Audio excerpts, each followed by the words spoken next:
Saludos. En este vídeo vamos a tratar una herramienta muy útil dentro del entorno de ggplot, que es la herramienta que te permite facetar.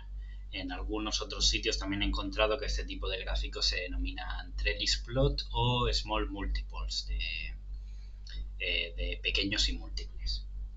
En cualquier caso, ¿a qué me estoy refiriendo? Pues bien, este tipo de gráficos los tuve que utilizar en mi trabajo de fin de máster, que muestro aquí, donde yo tenía pues la composición elemental de una serie de especies,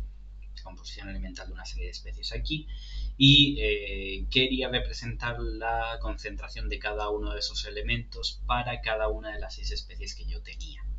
Para eso utilicé esta herramienta de facetado que incluye ggplot y obtuve un gráfico como este, donde en las X tengo la composición elemental y en la SIS tengo pues su concentración expresada como un valor estandarizado, pero bueno, eso no nos viene al caso. En cualquier caso, lo importante es que un único gráfico que podría haberse... Esto podría haberse, digamos, graficado como un único gráfico de barras, donde para cada uno de los elementos tuviéramos una sola barra y hubiera calculado, digamos, el promedio de carbono, por ejemplo, para todas las especies, pero yo quería que lo hiciera separado por especies. Entonces utilicé la variable especie como variable agrupadora y me lo dividió en una serie de gráficos, además correctamente etiquetados para que se sepa de qué especie es, etc. Bien, pues esta herramienta es lo que en ggplot recibe el nombre de facetado y que se utiliza a través de las funciones facetWrap y también facetGrid. ¿Pero en qué consiste facetar? Pues bien, en estos ejemplos voy a utilizar el dataset de ejemplo que incluye R, que es MPG, que es un dataset sobre la economía, datos de economía del combustible de 1999 a 2008, que bueno, tiene información muy variada, como el año de manufactura de los vehículos, el número de cilindros, el tipo de transmisión, etcétera. Una serie de información que va a venir bien aquí para poner los ejemplos. Bien, ¿qué es el facetado? Pues como ejemplo de en qué consiste facetar en ggplot, voy a graficar este scatterplot, este diagrama de dispersión, y lo que voy a hacer es colorear los puntos en función de una variable, que es concretamente una variable categórica. Si nosotros acudimos a esta variable, le decimos que nos muestre la variable de RV, nos muestra que pues, presenta como 3 valores, F, 4 y R, es decir, una variable categórica con 3 tipos de variables. Así que le digo que me pinte los puntos, que en X ponga esta variable, que en Y ponga esta variable y que me representa una tercera variable a través del color de los puntos. Si le damos, pues en algún momento debería graficarse. Vale, aquí me lo ha graficado, no sé por qué no me lo ha mostrado. Bien, ¿qué es lo que observamos aquí? Pues lo que he comentado, es decir, he utilizado esa variable categórica como variable para colorear los puntos. Pues bien, facetar tiene mucho que ver con esto porque vamos a utilizar también variables de tipo categórico la mayoría del tiempo, aunque luego veremos que se pueden utilizar otros tipos de variables, pero vamos a utilizar muchas veces variables de tipo categórico para dividir estos puntos en este caso 3 grupos, serían tanto grupos como la variable categórica te lo permita, en una serie de grupos y cada uno de esos grupos se va a graficar en un scatterplot diferente. Eso es lo que muestro en el siguiente código, donde tenemos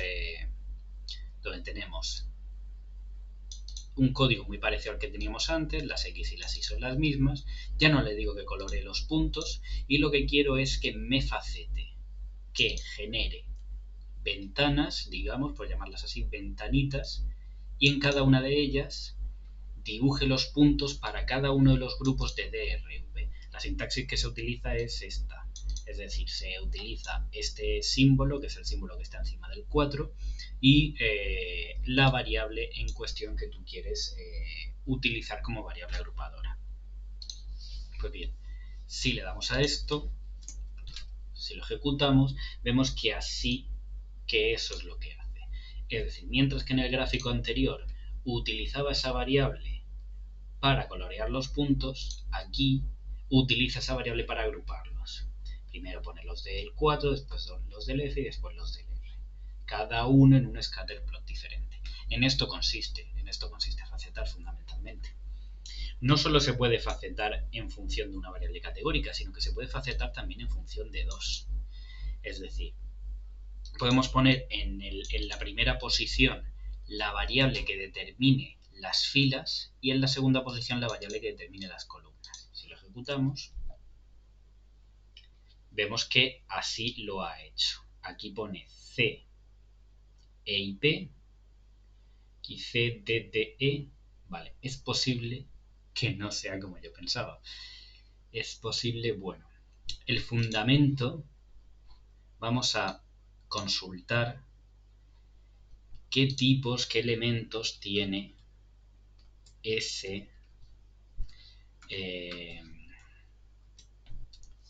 esa variable que estamos utilizando en conjunto con DRV.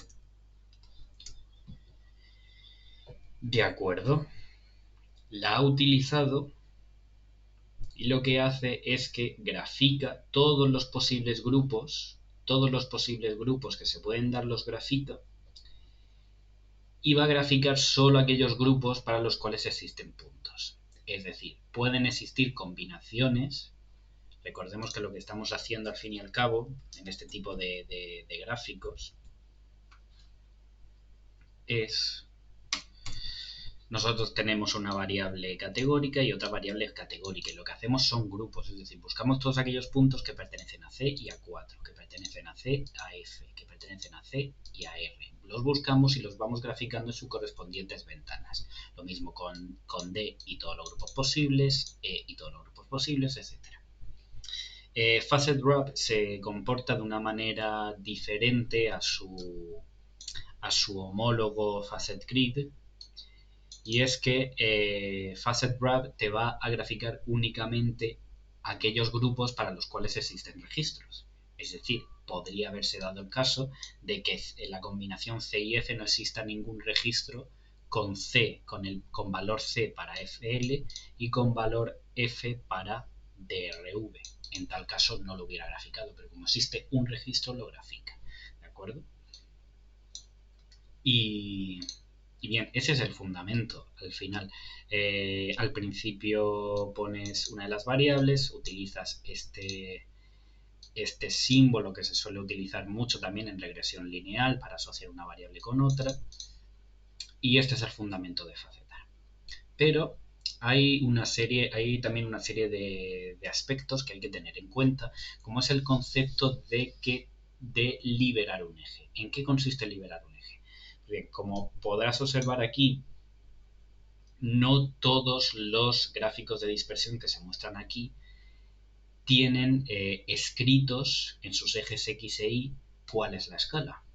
¿A qué se debe esto? Pues a que se entiende, se asume que la escala que se muestra aquí sirve para todos los que están en la derecha, la escala que hay en este eje Y sirve para todos los ejes Y que hay hacia la derecha, lo mismo para este y lo mismo para las X. Este eje X sirve para todos los ejes X que hay arriba. Bien, esto es algo que, digamos, es la forma más común de realizarlo, pero puede existir el caso en el que tú quieras que no todos los gráficos presenten la misma escala. ¿Cuándo vas a querer esto? Pues fundamentalmente esto lo vas a querer cuando quieras que los puntos que se muestran en cada uno de los scatterplot aparezcan lo más dispersos posible. Porque a lo mejor lo que te interesa es estudiar el patrón, digamos, o la dispersión de esos datos para cada uno de esos grupos. Y para poder estudiarlo bien necesitas que estén lo más separados posible para ver la forma de esa dispersión, digámoslo así. Pues bien, si nosotros hacemos esto lo podemos hacer con el siguiente código. Dentro de Facet Prop añadimos un nuevo argumento que es Scales y añadimos esta cadena de texto free y, que significa que libere la escala de la I, la escala de ordenadas. Y lo que obtenemos cuando le damos a esto es esto de aquí, es decir, ahora cada uno de los scatterplot presenta una escala propia. ¿Cómo se altera esta escala? Pues básicamente se va a alterar de tal manera que el valor mínimo y el valor máximo de ese scatterplot en concreto se muestren en puntos opuestos. O en el caso de que haya, en puntos opuestos me refiero, uno lo más arriba posible y otro lo más abajo posible. Si hay solo un punto, pues se muestra en medio. Eso es lo que podemos observar, por ejemplo, en este grupo de aquí, en el grupo de 4. Estos dos puntos aquí estaban muy pegados porque todos los scatterplots presentaban la misma escala, pero aquí estos puntos cada uno se va a una punta para mostrar lo más extendida posible la dispersión de esos puntos. Cuando hay solo un punto, como puede ser por ejemplo aquí, este punto estaba como más cerca, como en la mitad superior, y aquí lo coloca en medio. Lo hemos hecho para las Y, pero los puntos mantienen la misma posición para las X, porque ese eje no lo hemos liberado. ¿De acuerdo? Este sería el fundamento. En algunos lugares te vas a encontrar que te dicen que esto está mal hecho. Por ejemplo, hay un libro en internet que puede consultar cualquiera, que se denomina Fundamentals of Data Visualization, que te va a decir que estos gráficos de aquí están mal hechos, se lo dice aquí. But aquí cada uno de los gráficos presenta una escala en propia. ¿Por qué se puede argumentar que esto está mal hecho? Porque cuando tú realizas este tipo de gráficos, el ojo humano tiende de manera natural, de manera casi instintiva, a comparar los gráficos entre sí. Y puede llegar a conclusiones erróneas, pensando que todos tienen, digamos que la gente también tiende a asumir que la escala es la misma y que por lo tanto este decrecimiento que hay aquí y este decrecimiento que hay aquí es de la misma escala, pero no es así. Si lo observamos más detalladamente, esto va de 18 a 10% y esto va de 20 a 5%. Esta disminución es mucho más grande que esta. Bien, este es un buen argumento, me parece a mí, para no hacer este tipo de gráficos, pero al final, mi humilde opinión es que no hay gráficos buenos ni malos. Los gráficos al final tienen que adaptarse a las características de los datos que tú quieres enfatizar en ese momento. Tú estás escribiendo algo, tú estás escribiendo un artículo, estás escribiendo un TFG, un TFM, y hay una característica de esos datos que tú quieres enfatizar porque va a colación de tus hipótesis, va a colación de tus objetivos, etcétera. Y si esa característica que tienes que enfatizar es lo importante, si eso que quieres enfatizar requiere liberar el eje Y, lo liberas y punto, porque es lo que necesitas hacer para eso. Pero sí es cierto y sí es un buen argumento que si lo que este tipo de gráficos pueden llevar a error, ¿de acuerdo? Y si vas a colocar este tipo de gráficos en tu trabajo, es muy importante que en la cabecera de la imagen dejes bien claro que el eje Y, en este caso el eje X o ambos ejes, los que sean, no presentan todos la misma escala y que se encuentran adaptados para mostrar bien la distribución de los datos en cada punto. Bueno, en cada grupo, mejor dicho. Bien.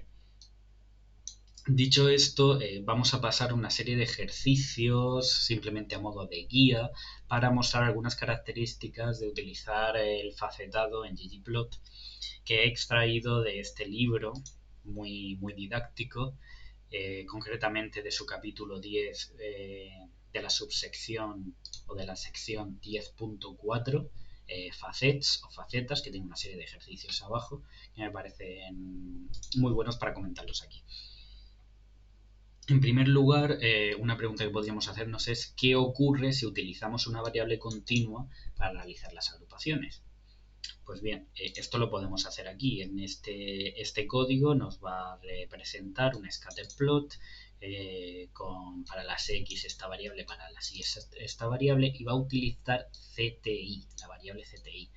¿Qué características tiene la variable CTI? Pues si la representamos, mpg $CTI, vemos que son una serie de números De hecho, podríamos aplicarle un summary para ver qué pinta tienen estos datos. Y vemos que pues una media de 16, son números que van del 9 al 35. Así a simple vista pues vemos que no presentan decimales. ¿Qué va a pasar cuando realicemos un facetado sobre unos datos que contienen? Podemos hacer un table para ver cuántos datos diferentes hay.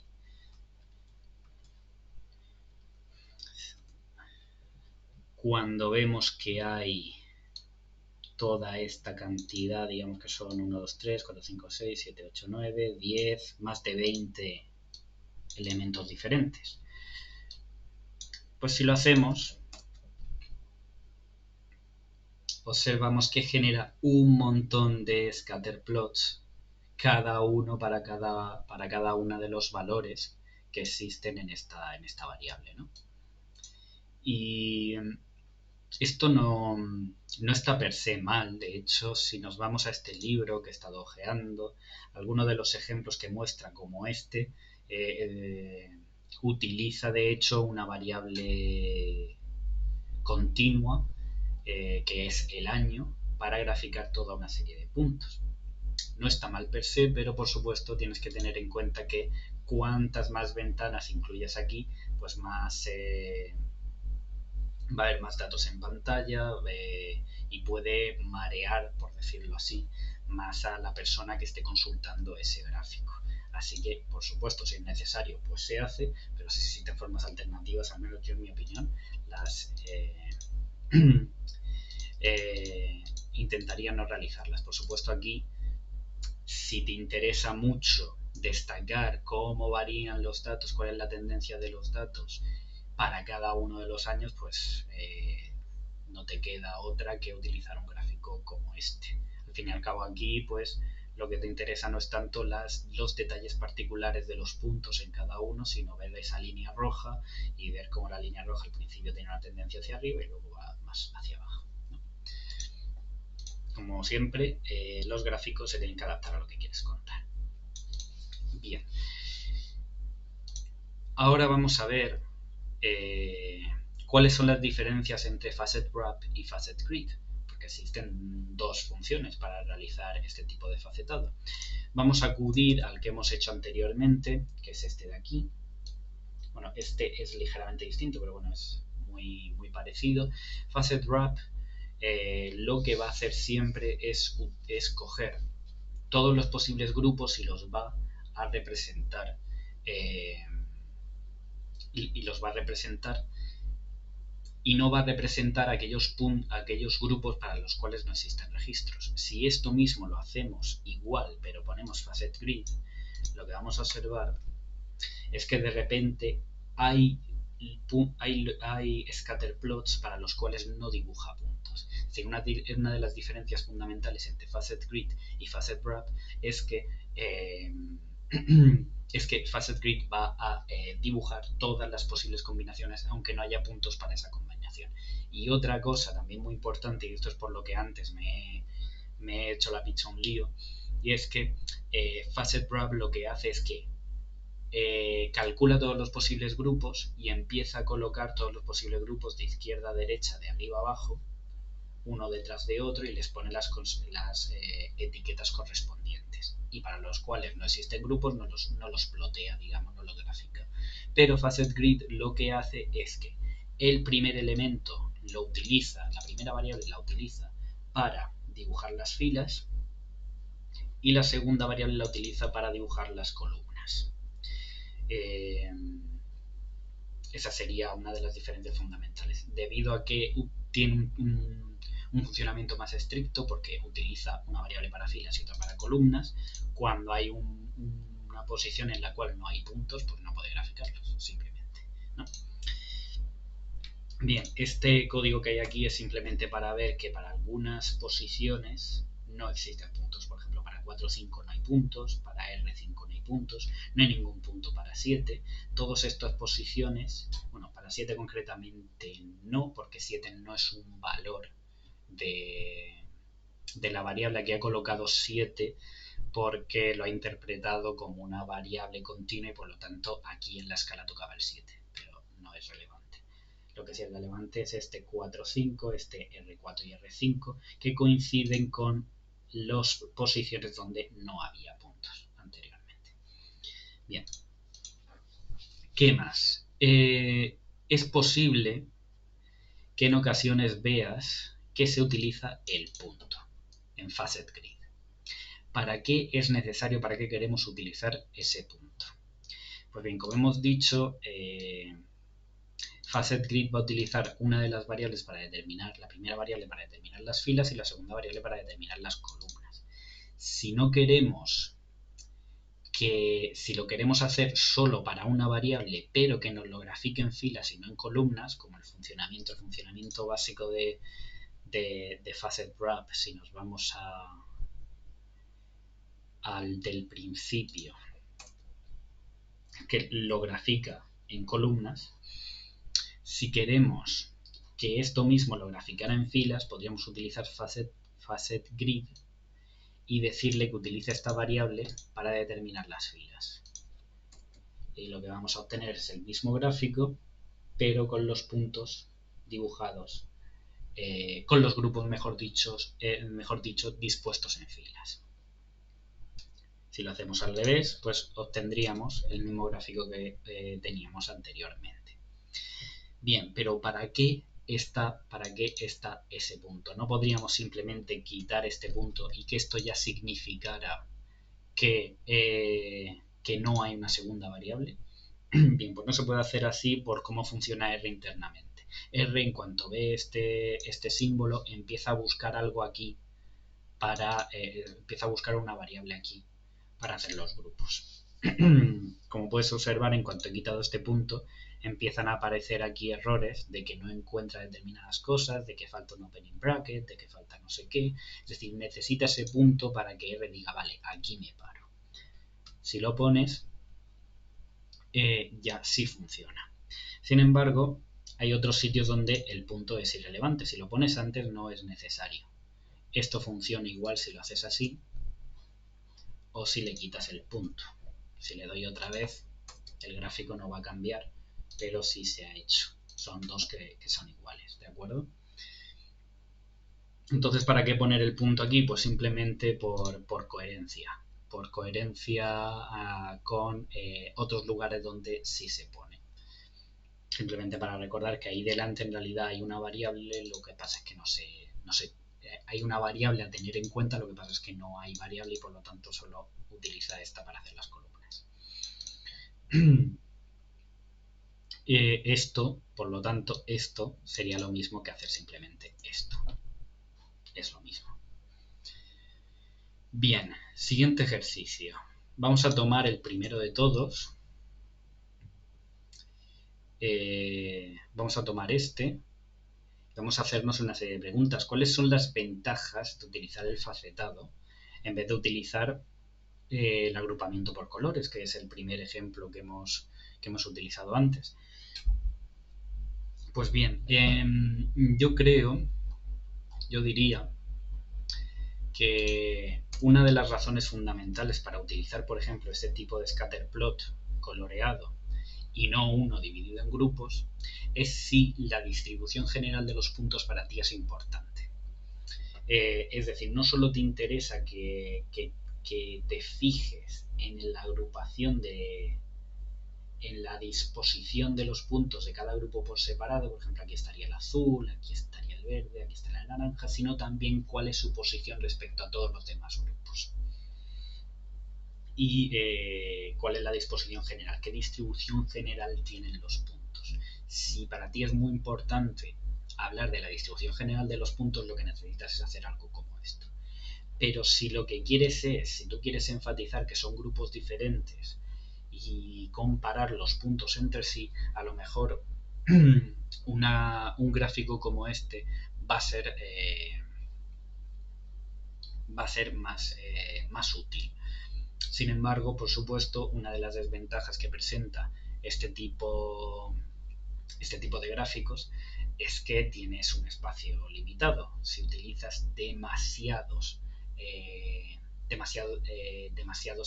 si graficas demasiados scatterplots, porque tu variable agrupadora tiene demasiados grupos, pues puede hacerse al final todo demasiado engorroso. Siempre tienes que tener en cuenta, si vas a tener muchos grupos, ten en cuenta que no vas a poder prestar atención al detalle, sino que vas a tener que pues hablar de otra serie de características más macro, de comparación entre grupos, pero por supuesto no vas a poder hablar de que aquí tienes 3 puntos en una línea, por ejemplo. En una línea, 3 puntos que tienen el mismo valor de X, pero diferente valor de Y. Por supuesto, a esos detalles no vas a llegar, pero sí, cuanto más grupos tengas, pues más tendrás que irte a lo macro. Una de las preguntas también podría ser, ¿cuál es el equilibrio? How might the balance change if you had a larger dataset? Cuando tengas conjuntos de datos muy grandes, es posible que el facetado sea una herramienta. ¿Por qué? Porque si tuviéramos muchísimos puntos y utilizáramos un único gráfico, a lo mejor todo esto puede llegar a llenarse de muchísimos puntos y no ver nada. Que se convierta esto en una especie de mancha enorme de colorines y no se vea nada claro. Por lo tanto, una separación en grupos puede ayudarte a ver las cosas más claramente. Bien, pues esto sería todos los aspectos que yo quería abordar fundamentalmente sobre el facetado, que recordemos es esta herramienta que nos permite generar multitud de gráficos en una sola figura, que hay que utilizarla con cuidado porque tenemos todo ese aspecto de liberar la escala, que puede ser útil o no, y tener cuidado cuando tenemos muchos grupos porque puede generarse muchísimos scatterplots y que pueden hacer la interpretación muchísimo más engorrosa, pero en algunas ocasiones puede ser especialmente útil, como por ejemplo aquí tenemos una serie de grupos diferentes, si los queremos comparar entre sí, si queremos ver la distribución particular de cada uno de los puntos. En casos como estos puede ser muy útil. En mi caso particular, recordemos, pues en este caso en el que hice un gráfico de barras y quería que se mostrara la composición particular de cada una de las especies por separado, pues me fue muy útil. Bien, por supuesto esto es una simple introducción que uno puede, digamos, profundizar muchísimo más leyendo un poco esta subsección 10.4 del libro R para Data Science, su segunda edición, creo que existe una primera edición también en castellano, y en Fundamentals of Data Visualization, en su capítulo 21, donde habla de los paneles multifigura, pues tiene una sección de Small Multiples, donde habla de todas estas de todo este tipo de figuras, de qué aspectos tener en cuenta, etcétera. Y también, por curiosidad, también habla de las figuras compuestas, ¿no? Donde ya tenemos figuras de distinto tipo y que también puede ser interesante leerlo. Pero este libro ya es sobre todo, ya no desde el punto de vista técnico de qué código hay que utilizar, sino más bien desde un punto de vista más teórico sobre cuál debe ser el diseño de la imagen para que se entienda lo que tú quieres mostrar. Todos los libros son muy buenos y los dejaré en la descripción.